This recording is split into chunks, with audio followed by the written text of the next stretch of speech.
This is the Let's Go Win podcast with your host, J.M. Ryerson.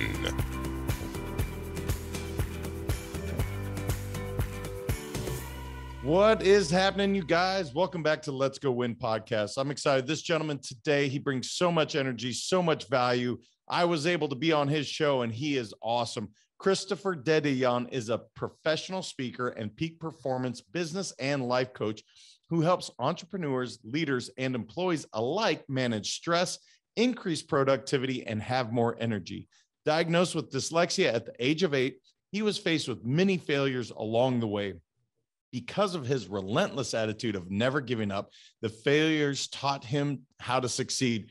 Brother, I can't say it any better than that. I love that intro because you are talking right down my language, and not to start with failures, but what a strong way to start. So welcome to the show. So excited to have you. How you doing, man? My brother, thank you very much. Thank you for such the warm welcome. Your energy is just on point. And like you said, you were on my show, and just from your story, I'm like, wow, there's so many things that were alike and we just clicked off. So I'm just really looking forward to having this moment and chatting with you and hopefully bringing some massive value to your audience. You can't help but bring value, brother. I already know that. I saw it with your audience. So I guess what I want to start with is, obviously, I'm not going to go all the way back to 8, but maybe give the story of, you to how you got to where you are today, because it's a put together dude. I mean, you're sharp. You have so much knowledge, but how did you get there, man? Yeah. So thank you for that. And I actually will take it back to 8. I won't spend a lot of time there, but the fact that I got diagnosed with dyslexia at 8 years old definitely played an immense role within my life, my maturity and understanding. Because at that point, I remember constantly, and it's so crazy at 8 years old, your prefrontal cortex is not even developed to the way that, it is. You're 8 years old, you're still very young. But I remember specifically at that point thinking of, I have to work 2 to 3 times harder than everybody else to succeed. And as I did that shift at 8 years old, I matured immensely because I had no choice to mature with the education system that was given to us in North America. I'm from Montreal in Canada. So the basis of the education system has to do a lot about reading and writing. And for the people that don't know what dyslexia is, essentially it's a learning disability that is linked up with reading and writing. So you have a hard time reading and writing. For me, it takes me 5 times more effort to read than somebody that doesn't have dyslexia. So that whole process of going through the failure of understanding what dyslexia is, getting more comfortable with it, made me the person that I became. And the main thing I realized, the only difference is it's not a learning disability, but it's really just a different form of learning. So I had to figure out, what is the best way I learn? What's the way that I consume information, that I retain information, and I digest it the best way? So as I was so focused on that, for me just to succeed in the education system, then succeed in the world, I had created such a way for me to consume information and remember it. That's why I'm at a point right now in my life at 32 that I'm able to consume more than 1 book a week, consume so many content, and be able to hopefully eloquently share it with audience for them to remember it as well. So that's the whole arc and process, essentially, in a short version of it. Well, that's remarkable in itself. I mean, again, if you don't know what dyslexia is, guys, to read a book a week, most human beings don't even do a book a year, and he's doing a book a week with something that is a challenge. But what's so interesting, Chris, what I find fascinating is, the moment you had to learn, I have to work 2 to 3 times harder, those are the ones you don't worry about, because you're going to that work ethic. I know you're going to succeed. But talk to me a little bit about that. So you learn how to learn, I guess. But man, did you just you had that innate work ethic, or is this something you just grew along the way and just this? If I want to be the man I am today, I have to do it. Honestly, it's along the way that it grew, like I said, because I was giving the education system that I was given. And to be quite honest, Jim, in the beginning, at 8 years old, when my parents were telling me I'm dyslexic, the only thing I understand is I'm leaving the school that I'm in right now in the middle of the school year, and I'm going somewhere else, and I'm losing my friends. At 8 years old, I didn't understand what dyslexia was. I didn't want that. They were putting me in a specialized school. Then once I got to that specialized school, which is called Vanguard, for a school in the greater region of Montreal, what helps students with learning disabilities, I realized that I wasn't alone. And at that point, I'm like, oh, wait a minute. I have specialized teachers. I'm learning the proper tools, methodologies, and how to succeed within this. And then when I went at the end of this high school, which this whole process, wasn't even sure I was going to finish high school, but then I was able to, get the confidence, understand it, start learning. Then I looked into what do I want to become after high school? And I realized that I wanted to potentially be a lawyer because I like wearing nice suits. I like talking. I like that aspect. But then once I started looking into a lawyer, I realized most of the job of a lawyer is reading and writing. I'm like dyslexic. I don't want to do that. And then I went into finding a job that doesn't have a lot of reading and writing, which was a fireman. So I got into that field. But at that point, GM, like I was afraid to tell people, my peers, my bosses, that I was dyslexic. I was shy from it because I didn't want people to think less than of me. And then as I went through that process, I was blessed enough to realize that I was meant to be an entrepreneur, even through being dyslexic. And that's where I really realized that my work ethic throughout the years was getting presented. Like, Jim, I remember when the teacher used to come into the classroom and say, kids, put yourself in teams. Even before she finished the word 3, I had my head up and I was looking for in the classroom, who reads the best, who writes the best. Let's put a team together and let me delegate the work. I remember in college when I used to fail, I used to go back to the teacher after school and I used to say, no, that's not what I meant. This is what I meant. I used to negotiate my grade up. That's like delegation 101 and negotiation 101, entrepreneur traits. And as that process went along, I started becoming so much more comfortable with my dyslexia, and I was able to talk about it in bigger stages and be more vocal about it and become an advocate about it. So that's how my work ethic and my whole ideology got refined over time, because I was just had to do it to succeed in the education system, essentially.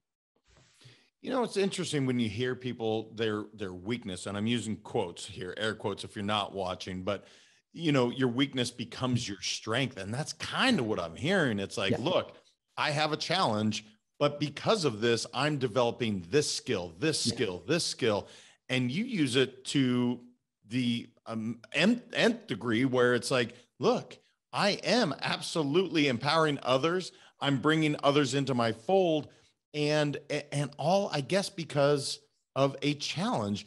If you're talking to somebody on this that's faced with this, what would you say to that? If there is an 8-year-old, a 10-year-old, a 25-year-old that's faced with a challenge, what would you tell them to be like, you know what? Yes, it's a challenge, but this is how you can look at it differently. I love that question, Jim, and thank you very much for that. Really appreciate it.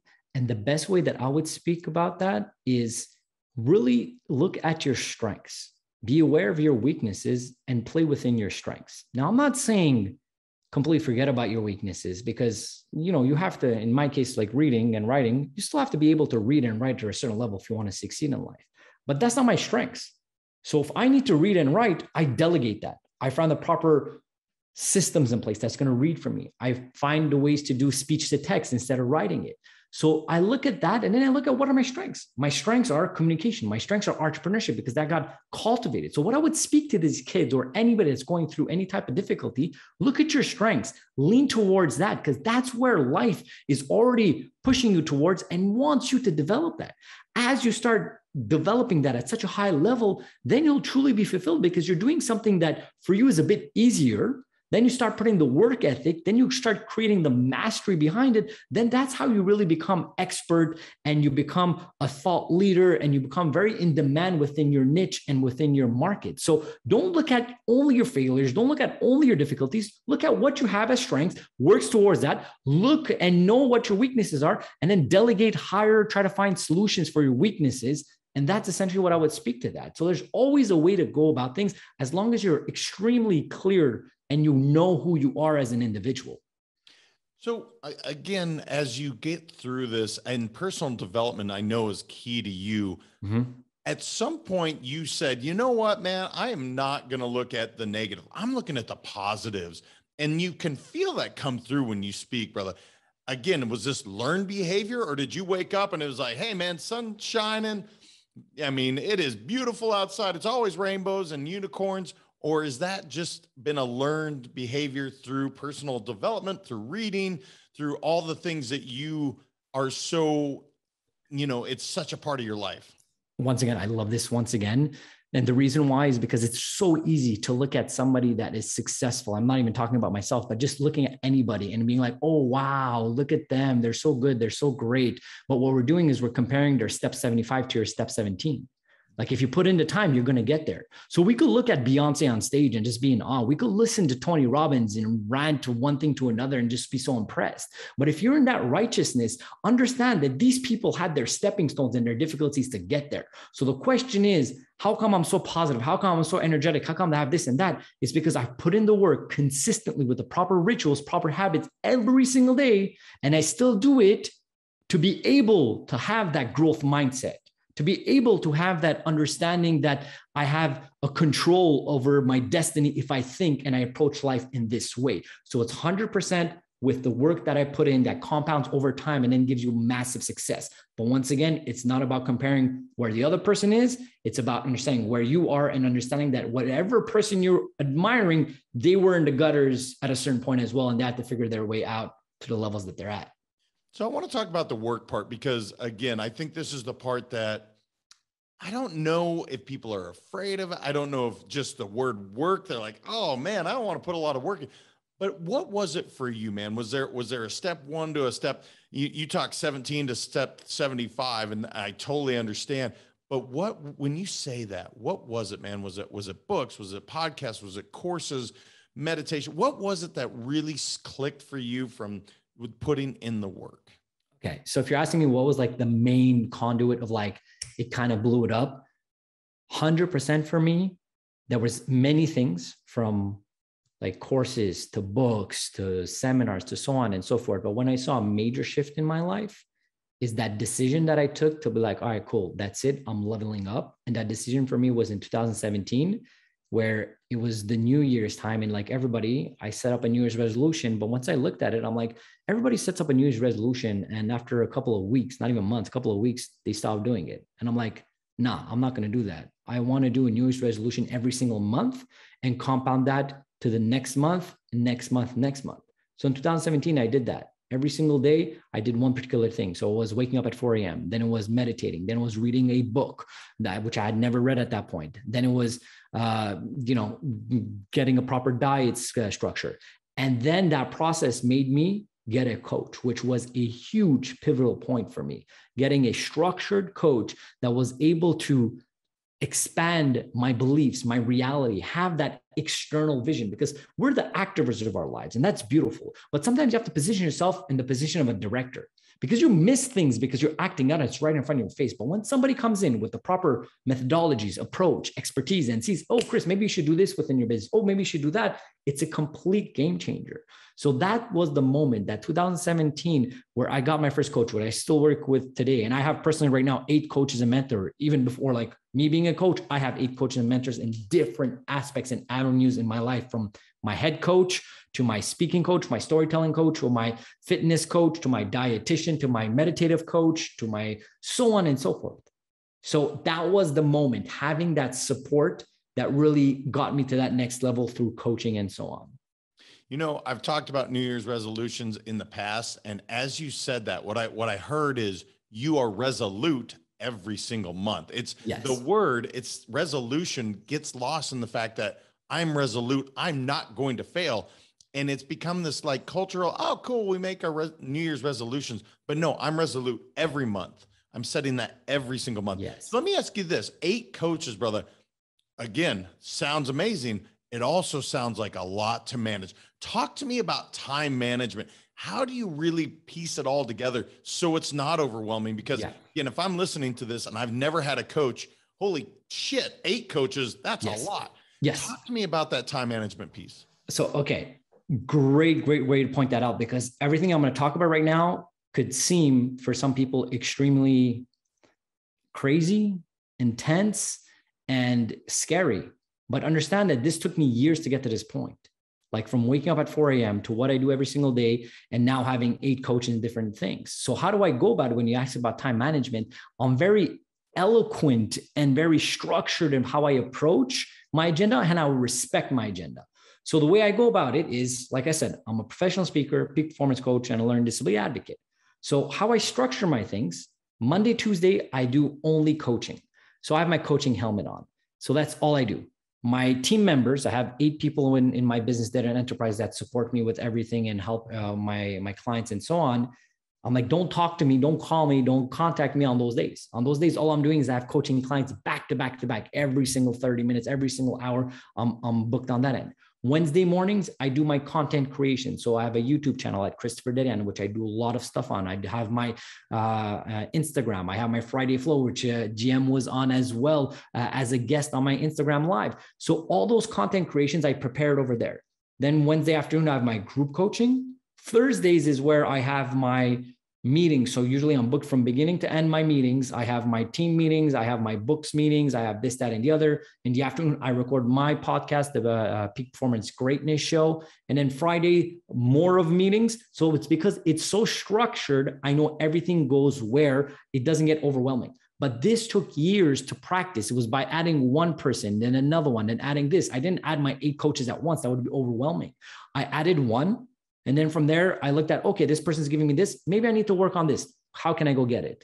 And then, okay, I need to get this. And then I need to get this. And then I have those resources if I need it. So it's really understanding that it's a process and to be taking it one step at a time. So that's the best way I would speak about going about that. Well, I'm just going to presume, and you correct me if I'm wrong, but when you are these 8 coaches, that is Christopher's time. That is time that is calendared, that you don't mess with it, just the same as you wouldn't mess with your client's time. That's how structured you are. Mm-hmm. And that's the piece I think so often people miss is like, it's you time. It's time to take care of me. Is that a fair assessment to say it is plugged 100%. Into your calendar? You don't mess with those? 100%. 100%. Not only that, I have in my calendar my sleeping time. I have in my calendar what time I wake up at 4 a.m. Then what do? I meditate. Then I go, I do my stretching. Then I go my affirmations, my gratitude. Then I have my master. Everything is in my agenda. Now, granted, those are guidelines. I'm not a robot. It's physically impossible to always do it the exact same way, but they're guidelines. If I do it 80% of the time, it's already phenomenal. That's what we have to strive for. But if I don't set it, like GM said, in the agenda, then you're never going to do it. You're never going to see it. You're never going to believe it. I tell you what, brother, and there's so much more value coming, but if you guys don't get anything else, what he just said, 80%, even if I get 80%. So he's allowing himself a little grace to say, look, I'm not perfect. I set this up and I miss sometimes. I love that, brother. Talk to me about peak performance. If you were to coach somebody, you got 5 minutes to coach somebody and you're like, this is the main tenet to how you can have peak performance. This is the one thing I want to change more than anything when it comes to peak performance. What would that be? I love that. I'm gonna give you top 3 things, okay? Number 1, massive clarity, like we spoke about. Really be aware of who you are. Go within your strengths, your weaknesses, your ideologies, your beliefs, your value. First thing and foremost.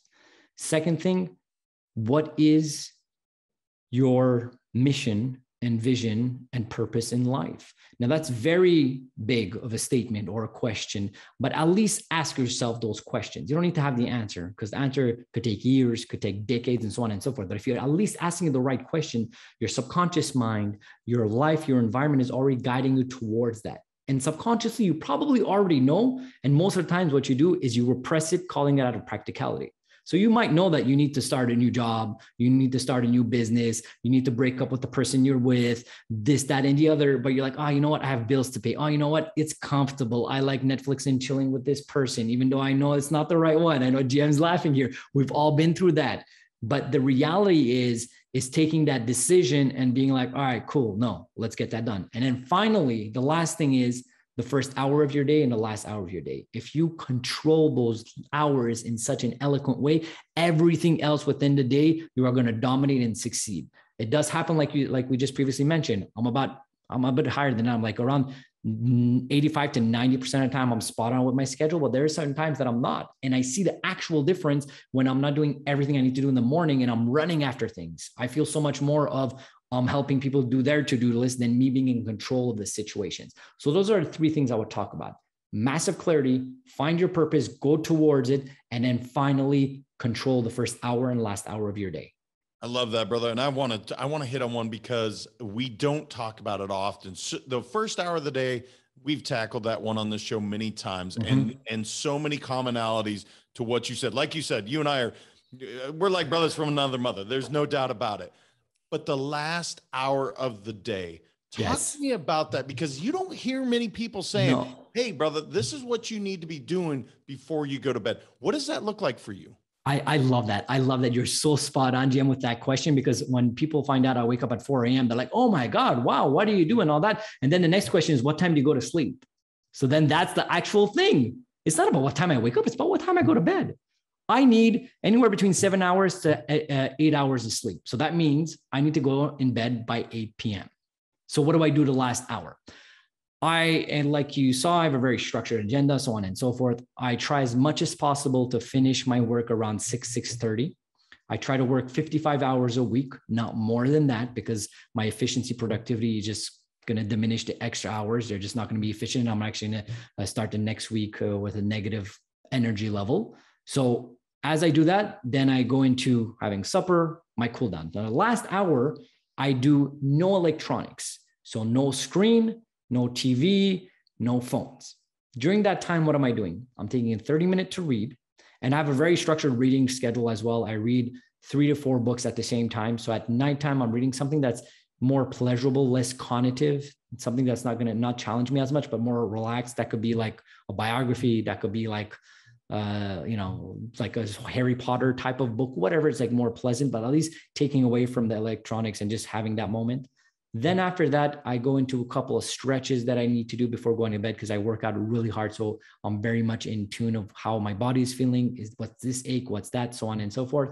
Then I go into my time meditation, which I do anywhere between 15 to 20 minutes.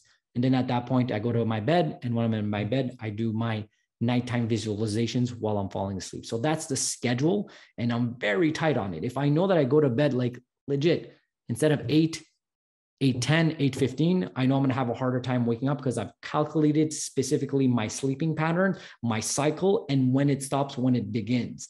And if I'm putting my alarm at 4 a.m., I know that I have to be at this point of my cycle. If it catches me before, I get up so much more drowsy, and so on and so forth. So that's the way I approach my nighttime rituals. It's beautiful. I mean, the stretching part, this is one as you're saying, I'm like, gosh, I need to be doing more of that for sure. But I love how you're tracking it all, and you literally know, hey man, I feel great when I hit this. I'm not feeling 100%. And everything you do is peak performance. And so it is all about showing up as the very best Christopher every single day. I want to talk about the brain science, because as you obviously with dyslexia, I'm sure that piqued your interest into what is this? What's happening? You even talked about the prefrontal cortex early on. What got you into it? Was it all that said, man, this brain thing is pretty interesting. I want to know how we tick. What is it that just kind of attracted you to it? Yeah. So it's one specific thing. And if you guys, maybe you've heard of it. If not, I'm going to invite you to go listen to this audio clip. It's something that was called, or it was an audio clip by Earl Nightingale called The Greatest Secret. Jim, I'm guessing you've listened to it. So within that clip, and once again, I'm going to invite you guys to go ahead and listen to it on YouTube. It's just a 30-minute clip. And this man talks about his understanding and his appreciation and what he figured out from the book Think and Grow Rich by Napoleon Hill, which was written in the early 1900s, 1920s to be exact. And this man, Napoleon Hill, researched the most successful people back in that time. And Earl Nightingale speaks about it. And then at the end of that audio clip, he mentions that the 8th undiscovered continent is your mind. Now, the first time I heard that, this was in the beginning of my personal development startup, let's call it, personal development career, let's call it, in 2017, it really resonated with me. I'm like, what does he mean? What is there to know more about than what we don't know, or whatever the case is? And that's how I really dove into it. And as I got into personal development, I realized there's so many things that are linked up with our biochemistry in our brain to know if we want to succeed. There is a specific time throughout the day that you should do your visualizations. There's a specific time to think about positive things. There's a specific time and there's a specific way to increase your state of flow and how to go into it to be more productive, to be more efficient. So why would we be fighting against the wind if we know how to use it properly and put that wind behind us and then help us succeed so much faster with so much more efficiency? So that's how I really got into it. And there's so many ways I break it apart, from understanding the brain waves and understanding how to go approaching it from the subconscious to the conscious mind, from the reticular activating system and beyond. So that's really how it got me interested. And then I just went really deep into neuroscience, NLP, all Dr. Joe Dispenza's work and beyond. Yeah, you guys, he just dropped a bunch of nuggets for you. So you may have to repeat that right there, because literally between Dr. Joe to going back to the greatest secret to you even said reticular activating system like that. Can you explain that? Because I think I've done it on this show, but I want to hear it from your vantage point, what that is, how you utilize it in everyday form. And it might be part of your visualizations, I'm guessing, but I would love to hear how you use it in everyday work. Yeah, I love that question. So the reticular activating system, essentially the best way I could describe it is the filter of your mind. So right now we see millions and millions of elements. You might be driving your car while listening to this podcast. So you're seeing other cars, you're seeing people in the cars, you're seeing girls, guys, trees, whatever. You're maybe looking at this on your computer. There's so many things you're seeing. If your brain takes all the information that he sees, it's going to be overwhelming. So what the reticular activating system does, it takes the information that it thinks is pertinent for you and gives you that information. Now, here's the best way I could do an analogy and kind of clarify what it does. GM, I'm sure you've bought a car before in your life, right? Mm-hmm. Beautiful. Maybe it took you a couple of months to study and figure out what car you want, maybe a couple of weeks, maybe a couple of days. You checked what model, what color, what tire, what engine, so on and so forth. Now you pick the one you want and you're so excited about it. You go to the dealership, you pick it up, you get the car, you leave, you're smiling from ear to ear, and then you get into that first red light. And then you notice exactly the same car passing the other side of the street. You're like, hey, that's weird. I've never noticed this car before. You drive a bit more and then you see it again. Like, what the heck? And then you see another one. You're like, oh, what's happening here? I thought it was going to be unique. I've never seen this car before, but now I just bought it and I saw 3 times the same car in less than 3 seconds.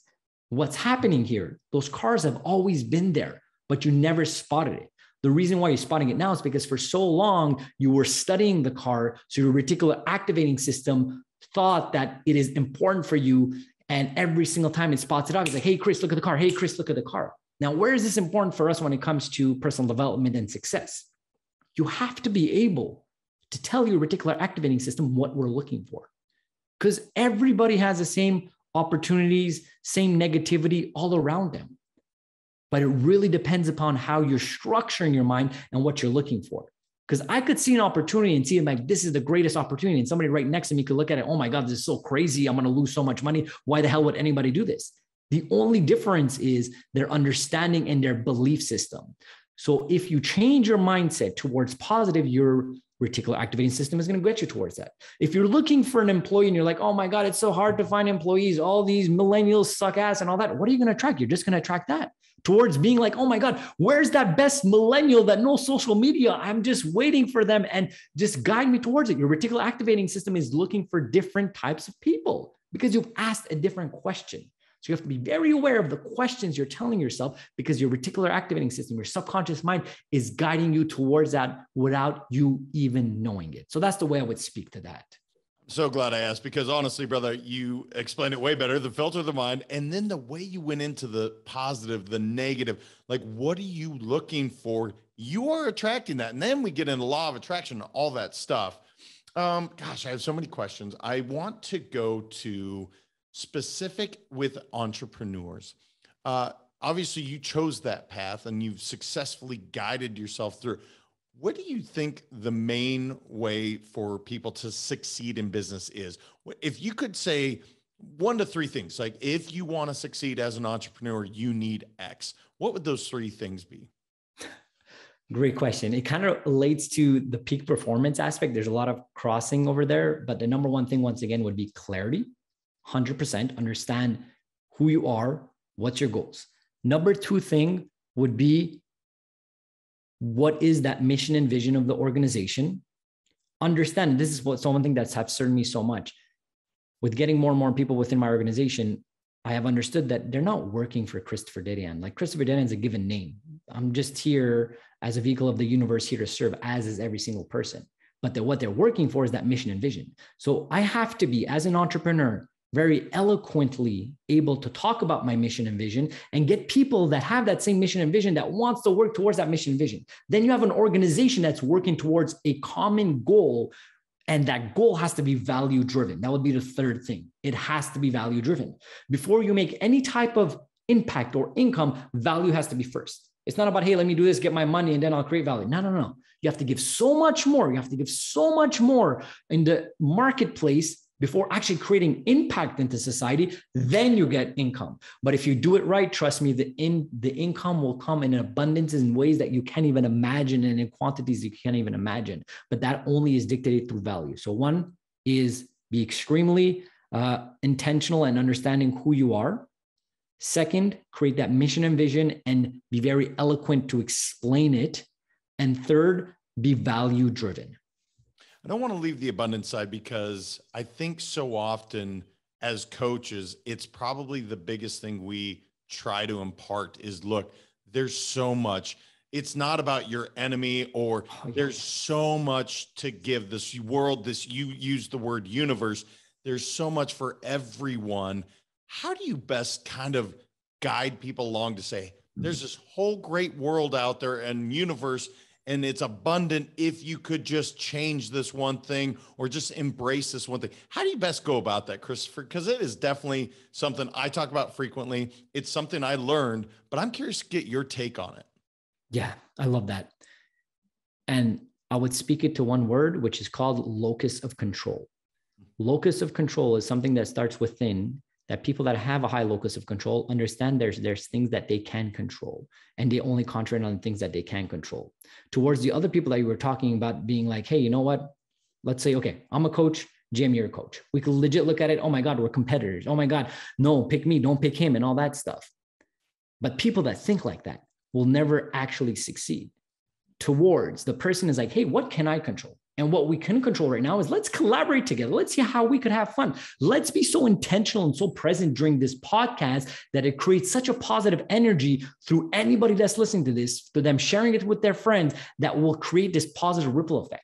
And that will come back in thousandfolds. So what I teach people through repetition, through consistency, through methodologies, is having that understanding that whatever happens in life, it's not happening to you, it's happening for you. And look at what you can control.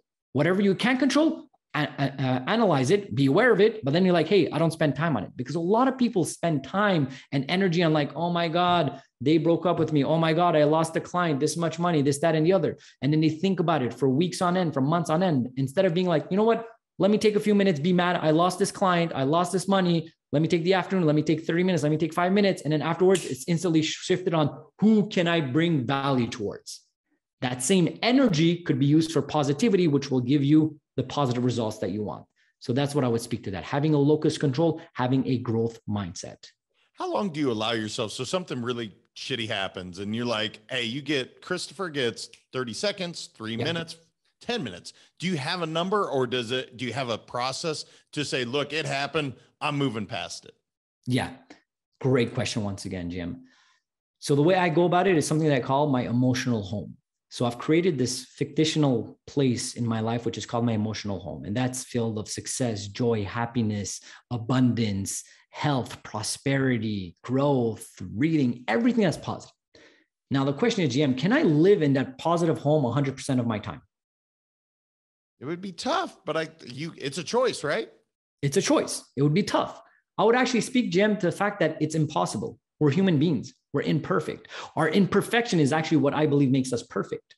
But what we can do, just like you said previously, is decide how long I want to spend there. So my choice. So in the beginning, when this ideology came to me, I was like, you know what? Let me try to be there 80% of the time. That's what I did. Then you brought up to 85, then 90 to 95. And now I'm anywhere between 90 and 95% of the time. I'm at positive emotional home. Now, when something shitty happens, I'm not like, oh my God, I suck, I'm the worst. No, I appreciate it. You need the downs to understand the highs. You need the darkness to understand the light. You need the valleys to understand the peaks. But once that happens, you're like, hey, thank you very much. I appreciate it. Then you set a specific time, which is your question. And that specific time dictates what the cause is. Certain things are going to take a few minutes. So like I said, for me, losing client money and all that stuff, maybe it'll take an X amount of time, like say 5 minutes. I want to be mad because I said I'm 95% of my positive home, 5% of the time I'm not. So let me be mad for 5 minutes.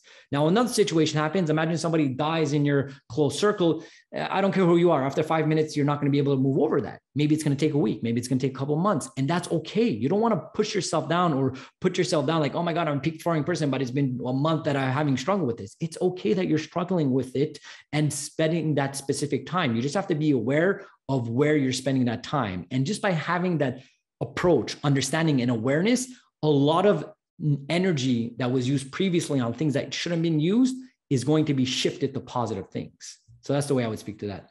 Yeah, guys, you can't recognize the good unless you know what the bad is. And I love that, how you went through that. Let me ask you about mental health, because it's been so much in the forefront. You see a lot of athletes right now speaking out. It's become more prevalent. And my question is, has it always been there, or is it more accepted to be talked about? What's your take on this, brother? Because it's clearly way more prevalent in the news than it was, at least it feels this way, than it was 10 years ago, 20 years ago. Great question. Has it always been there? Yes.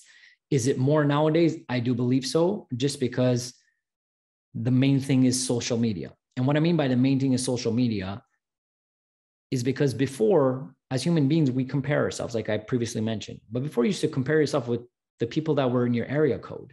You saw your neighbor bought this car. Okay, that's cool. Oh, you saw he's working there. Okay, that's cool. Now we have access to compare ourselves with people all around the world. So our mind is not developed to deal with that. So the best way to go about it is put the proper rituals and habits in place to stand at guard at the door of your mind and be able to disassociate yourself towards, is this reality or is this fiction? And it's such a blurry line, especially if you're not aware of these things. And this awareness comes to my understanding of the brain science and the biochemistry. So it has always been there. I think it has been implemented and becoming a lot more bigger through the last decade or so, after 2008, that the first, like, let's call it, iPhone came out. It has been a lot more, yes. But I love the fact that we're more aware of it and we're talking about it on major platforms, and it's so much more clear, because it's tough to speak about it to certain people because it's not something tangible. When somebody has a broken arm, you could physically see it's broken. When somebody has a broken mind, let's call it, I'm doing air quotes over here, it's hard to explain what that is. It's hard to make certain people believe it, because some people have abused certain rights that go with it, and so on and so forth. So the question is it real? Yes. Has it always existed? Yes. Is it more nowadays? Yes. And should we be talking about it? 110%. And one last thing I'm going to talk, Jim, just to add to this. One thing I've realized when I started my coaching career, and now I'm blessed to coach high-end CEOs, entrepreneurs, C-suites, Fortune 500s.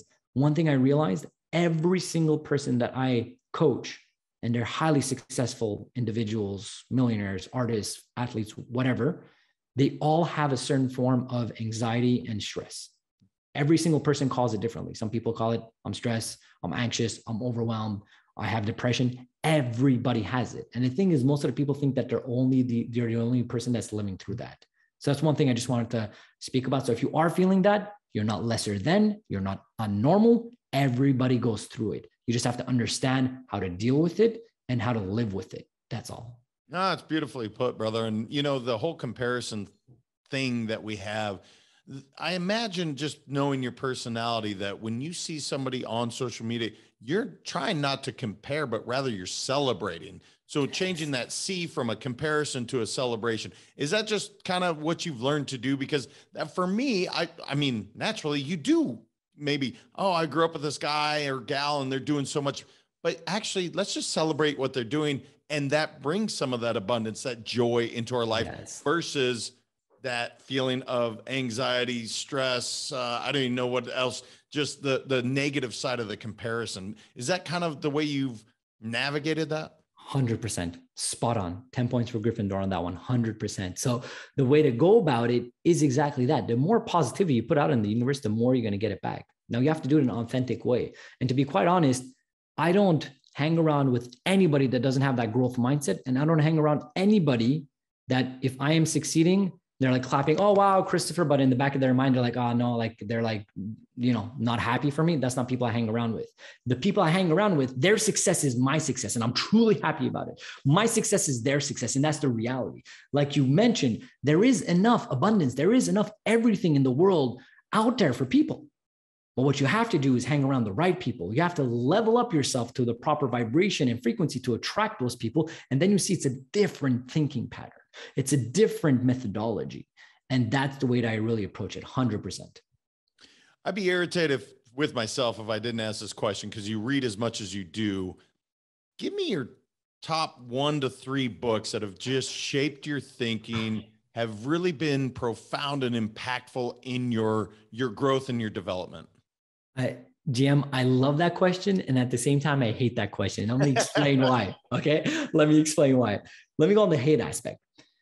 When people ask that, and it's commonly asked, and I ask it as well, like on all my shows, but there's a created assumption that there's 1 or 2 books that people should read. And then once they read that, they get kind of all the answers, or these are the go-to ones. The reality of the matter is there isn't one specific book that taught me everything. The reality is I want your listeners to become readers. That's where the real value comes into play. That compound effect of reading one book to another and then connecting the dots through this and reading one that's not as good and then reading one that's phenomenal. That's what creates the massive understanding. And then you're able to grow your knowledge at such a high level. So that's the first thing I'm going to talk about. Second thing over here, I'm still going to name drop a bunch of books that have impacted me because I'm just a geek about this. So let's start by talking about the main ones, which I'm sure many people have talked about, and I'll go into ones that people maybe don't know as much. Number one, the first book that I've ever read that helped me out was Rich Dad Poor Dad by Robert Kiyosaki. Number two, the one I spoke about earlier, is Think and Grow Rich by Napoleon Hill. Other than that, some other books that may be a bit less known, Man's Search for Meaning by Viktor Frankl, a phenomenal book. When it comes to brain science, anything Dr. Joe Dispenza. My favorite authors, 2 of them are Malcolm Gladwell, love all of his work.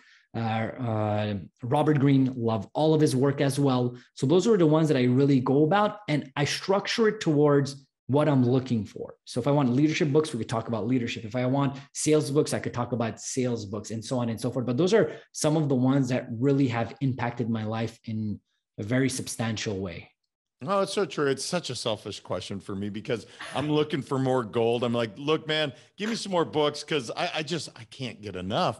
But I love what you said, man. It's like, look, there's a compound effect, and the whole idea of a growth mindset means you never stop reading. You're always looking for the next, and this world changes, it evolves. So even though Think and Grow Rich has been around for, oh my gosh, almost 90 years, no, over 90 years, almost 100 years coming up. Yeah. It has to change. It evolves, and there's another book coming. I want to give you the chance to answer or give anything that I didn't ask you that you're like, dude, you should have known to ask this. I got to give this to the audience before we kind of finish up. Is there anything I forgot to ask you, Christopher, that you're like, man, let me share this with the audience before I kind of wrap up? GM, not necessarily. Honestly, you did such an amazing job with all of this and had such a great time. I'm going to just mention one more book that I forgot is Meditations by Marcus Aurelius. As you were talking about, old books and all that stuff. Marcus Aurelius is one of the last great Roman emperors. He's a Stoic philosopher. And one thing I love about philosophy, which I'm a huge fan of, a lot of the things that they talk about are things that are so tried and true. Things that we talk about, that we recycle, that we mention in personal development right now, but these are things that have been thought through, developed back then, which is very impressive. So that's one thing. Second thing, I'll talk about like what other thing that I think we should kind of mention is have fun. Don't take yourself too serious. In everything that you're doing, just have a lot of fun. And because a lot of people take things seriously, and I catch myself within this as well, because, we have a job, we have a career, we have bills to pay, we have mortgage, we have this, we have that, and things get serious in life. But a lot of people underestimate the value of playing. And if you look at just the environment, you look at nature, you look at animals, the best way to learn is through playing. When lions prepare themselves to grow up and be the king of the jungle, how they start is they play fight together. And that play fight turns into knowing how to defend themselves. So understand that having joyous, playful moments, there is a purpose for that. So just have fun with everything you're doing. It's such a better way of learning, and you'll consume information and retain it so much more. That's what I would speak to that. I love it. I mean, guys, look, you've heard me talk about that. And I love that he reminds himself, because it doesn't matter how much you say, have fun. You do get too serious sometimes. We all do. That's okay. And that's one thing I will say throughout, Christopher. You give yourself grace, and you're always looking to grow, but you give yourself grace.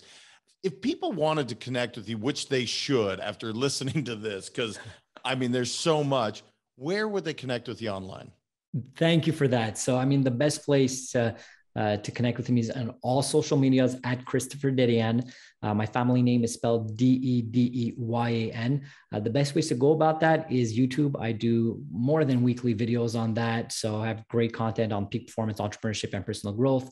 My Instagram, same thing on that end, LinkedIn. And if you guys are interested for peak performance coaching, or you want me to come in as a speaker or consultant for your C-suite employees, colleagues, so on and so forth, go ahead and check out my website at dedeyanenterprises.com, dedeyanenterprises.com. And then you could go check out my speaking or my coaching section, fill up the form. My team will connect with you, and then we'll see how we can support you and really help you go to that next level. Guys, check him out. I mean, even the way he says his last name is far superior than how I said it earlier. No, brother, I appreciate it, man. You're an awesome dude. You bring so much positive energy to this podcast, to the world. And I just appreciate you, man. I'm so glad our paths have crossed, and I can't wait to continue to collaborate with you, man. Jam, I mean, thank you very much, my brother. Same thing. Like you mentioned, we are brothers from another mother from the get. When we started talking together, I'm like, yo, I love this dude's energy. Keep on doing your phenomenal work as well, because like we said, it's not a you or me question. It's everybody. As everybody spreads the word of positivity, we're going to succeed as a society. So thank you very much for all the work you're doing as well. It's truly my pleasure. You guys, I mean, holy cow. He just dropped nugget after nugget, bomb after bomb. He absolutely crushed it, and I'm so glad he was here. I hope you guys got as much as you did, as I did, because it was awesome. Before we go, I want to remind everyone, your mindset matters. Continue to transcend in life. We'll talk to you next week.